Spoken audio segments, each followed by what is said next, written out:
আমিরে জামাত বলেছেন, যদি সেই ইলেকশনের রেজাল্টটা মেনে নেওয়া হতো তাহলে বাংলাদেশে একটা গৃহযুদ্ধ হতো। আমরা বাংলাদেশে একটা গৃহযুদ্ধ চাইনি বলেই এই পর্যন্ত আমরা শান্তি এবং শৃঙ্খলার সাথে রয়েছি। নির্বাচন কমিশনে যে কমিশনারগণ নিয়োগ হয়েছিলেন সেই প্রস্তাবনা আমাদের কাছে এসেছিল, বলেছিল ভাগ বটরা করে অমুক ব্যক্তিকে বসাতে হবে। সেই সময় আল্লাহর সহায় থাকার কারণে এই সব গোপন সংলাপ আলোচনায় আমরা রাজি হই নাই।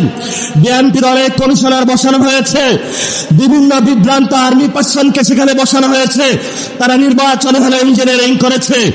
আমরা আপনাদেরকে হুঁশিয়ার করে দিতে চাই, এই অনেক কমিশনারদের এক পা অলরেডি কবরে চলে গেছে। এই অবস্থায় আপনারা যদি বাংলাদেশের মানুষের সাথে গাদ্দারি করেন, প্রতারণা করেন, লোকাল গভর্নমেন্টে যদি আমার বাংলাদেশে কোনো ইঞ্জিনিয়ারিং এর ব্যবস্থা করা হয়, বাংলার রাজপথ অত্যন্ত হয়ে উঠবে, আগুনে তপ্ত হয়ে উঠবে ইনশাআল্লাহ। আপনারা লোকাল গভর্নমেন্টে সবাই